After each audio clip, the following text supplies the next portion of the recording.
Once out of sight of the church, I pressed forward briskly on my way to Knowlesbury.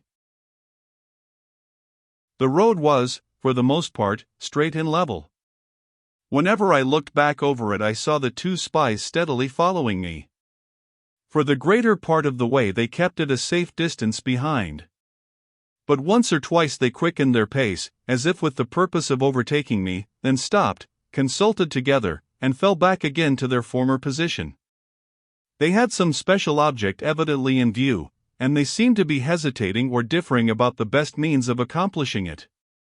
I could not guess exactly what their design might be, but I felt serious doubts of reaching Knowlesbury without some mischance happening to me on the way. These doubts were realized. I had just entered on a lonely part of the road, with a sharp turn at some distance ahead, and had just concluded, calculating by time, that I must be getting near to the town, when I suddenly heard the steps of the men close behind me. Before I could look round, one of them, the man by whom I had been followed in London, passed rapidly on my left side and hustled me with his shoulder. I had been more irritated by the manner in which he and his companion had dogged my steps all the way from Old Welmingham than I was myself aware of, and I unfortunately pushed the fellow away smartly with my open hand. He instantly shouted for help. His companion, the tall man in the gamekeeper's clothes, sprang to my right side, and the next moment the two scoundrels held me pinioned between them in the middle of the road. The conviction that a trap had been laid for me, and the vexation of knowing that I had fallen into it, fortunately restrained me from making my position still worse by an unavailing struggle with two men, one of whom would, in all probability, have been more than a match for me single-handed. I repressed the first natural movement by which I had attempted to shake them off, and looked about to see if there was any person near to whom I could appeal. A laborer was at work in an adjoining field who must have witnessed all that had passed. I called to him to follow us to the town. He shook his head with stolid obstinacy, and walked away in the direction of a cottage which stood back from the high road. At the same time the men who held me between them declared their intention of charging me with an assault. I was cool enough and wise enough now to make no opposition. "Drop your hold of my arms," I said, "and I will go with you to the town." The man in the gamekeeper's dress roughly refused. But the shorter man was sharp enough to look to consequences, and not to let his companion commit himself by unnecessary violence. He made a sign to the other, and I walked on between them with my arms free. We reached the turning in the road, and there, close before us, were the suburbs of Knowlesbury. One of the local policemen was walking along the path by the roadside. The men at once appealed to him. He replied that the magistrate was then sitting at the town hall, and recommended that we should appear before him immediately. We went on to the town hall. The clerk made out a formal summons, and the charge was preferred against me, with the customary exaggeration and the customary perversion of the truth on such occasions. The magistrate, an ill-tempered man, with a sour enjoyment in the exercise of his own power, inquired if anyone on or near the road had witnessed the assault, and, greatly to my surprise, the complainant admitted the presence of the laborer in the field. I was enlightened, however, as to the object of the admission by the magistrate's next words. He remanded me at once for the production of the witness, expressing, at the same time, his willingness to take bail for my reappearance if I could produce one responsible surety to offer it. If I had been known in the town he would have liberated me on my own recognizances, but as I was a total stranger it was necessary that I should find responsible bail.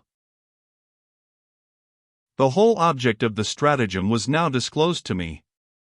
It had been so managed as to make a remand necessary in a town where I was a perfect stranger, and where I could not hope to get my liberty on bail. The remand merely extended over 3 days, until the next sitting of the magistrate. But in that time, while I was in confinement, Sir Percival might use any means he pleased to embarrass my future proceedings, perhaps to screen himself from detection altogether, without the slightest fear of any hindrance on my part.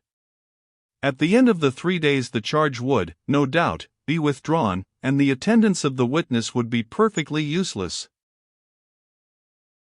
My indignation, I may almost say, my despair, at this mischievous check to all further progress, so base and trifling in itself, and yet so disheartening and so serious in its probable results, quite unfitted me at first to reflect on the best means of extricating myself from the dilemma in which I now stood. I had the folly to call for writing materials, and to think of privately communicating my real position to the magistrate. The hopelessness and the imprudence of this proceeding failed to strike me before I had actually written the opening lines of the letter. It was not till I had pushed the paper away, not till, I am ashamed to say, I had almost allowed the vexation of my helpless position to conquer me, that a course of action suddenly occurred to my mind, which Sir Percival had probably not anticipated, and which might set me free again in a few hours. I determined to communicate the situation in which I was placed to Mr. Dawson, of Oak Lodge. I had visited this gentleman's house, it may be remembered, at the time of my first inquiries in the Blackwater Park neighborhood, and I had presented to him a letter of introduction from Miss Holcombe, in which she recommended me to his friendly attention in the strongest terms. I now wrote, referring to this letter, and to what I had previously told Mr. Dawson of the delicate and dangerous nature of my inquiries. I had not revealed to him the truth about Laura, having merely described my errand as being of the utmost importance to private family interests with which Miss Holcombe was concerned. Using the same caution still, I now accounted for my presence at Knowlesbury in the same manner, and I put it to the doctor to say whether the trust reposed in me by a lady whom he well knew, and the hospitality I had myself received in his house, justified me or not in asking him to come to my assistance in a place where I was quite friendless.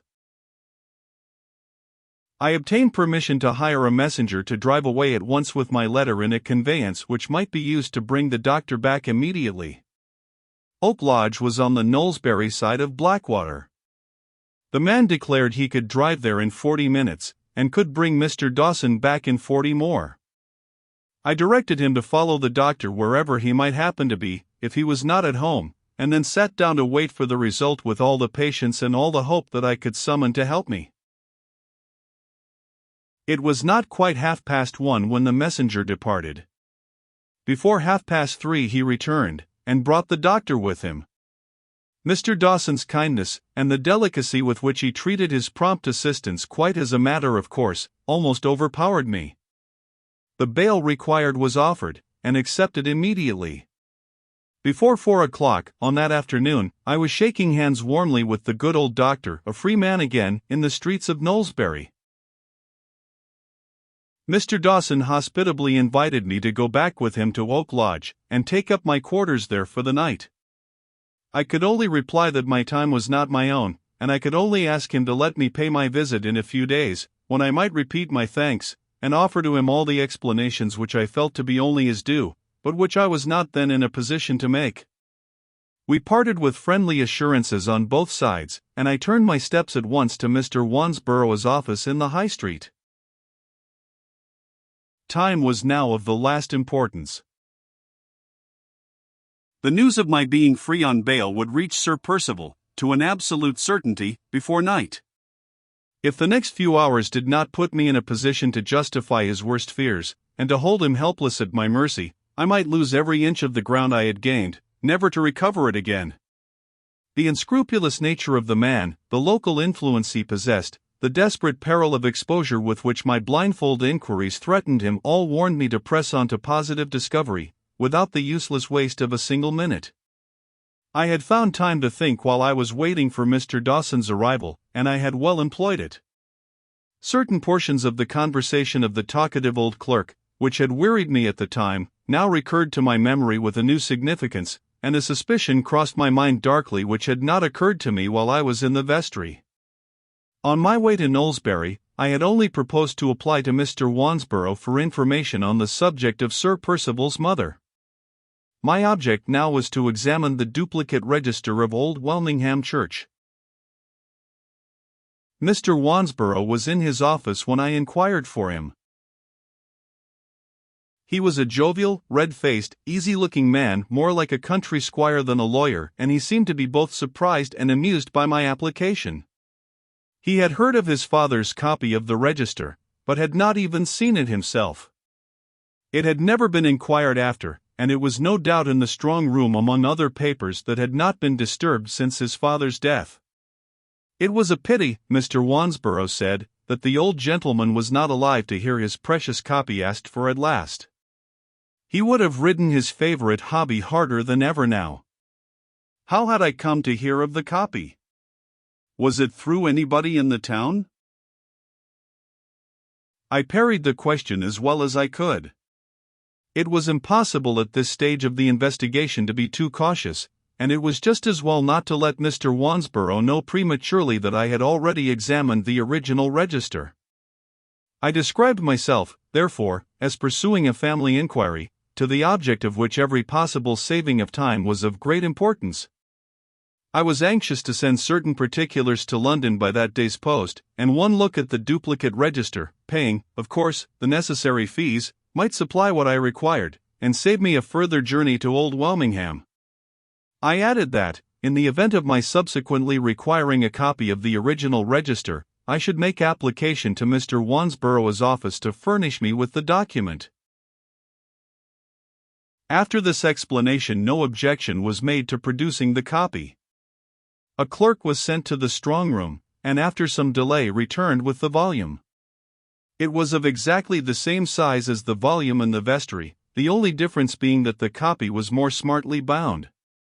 I took it with me to an unoccupied desk. My hands were trembling, my head was burning hot. I felt the necessity of concealing my agitation as well as I could from the persons about me in the room, before I ventured on opening the book. On the blank page at the beginning, to which I first turned, were traced some lines in faded ink. They contained these words: Copy of the marriage register of Welmingham Parish Church. Executed under my orders, and afterwards compared, entry by entry, with the original, by myself. Signed, Robert Wansborough, Vestry Clerk.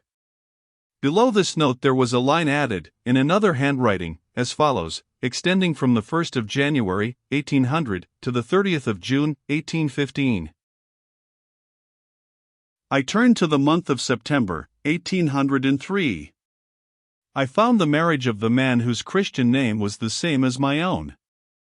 I found the double register of the marriages of the two brothers. And between these entries, at the bottom of the page? Nothing. Not a vestige of the entry which recorded the marriage of Sir Felix Glyde and Cecilia Jane Elster in the register of the church. My heart gave a great bound, and throbbed as if it would stifle me. I looked again. I was afraid to believe the evidence of my own eyes. No. Not a doubt. The marriage was not there. The entries on the copy occupied exactly the same places on the page as the entries in the original. The last entry on one page recorded the marriage of the man with my Christian name. Below it there was a blank space, a space evidently left because it was too narrow to contain the entry of the marriages of the two brothers, which in the copy, as in the original, occupied the top of the next page. That space told the whole story. There it must have remained in the church register from 1803, when the marriages had been solemnized and the copy had been made, to 1827, when Sir Percival appeared at Old Welmingham. Here, at Knowlesbury, was the chance of committing the forgery shown to me in the copy, and there, at Old Welmingham, was the forgery committed in the register of the church. My head turned giddy. I held by the desk to keep myself from falling. Of all the suspicions which had struck me in relation to that desperate man, not one had been near the truth. The idea that he was not Sir Percival Glyde at all, that he had no more claim to the baronetcy and to Blackwater Park than the poorest labourer who worked on the estate, had never once occurred to my mind. At one time I had thought he might be in Catherick's father, at another time I had thought he might have been in Catherick's husband. The offence of which he was really guilty had been, from first to last, beyond the widest reach of my imagination.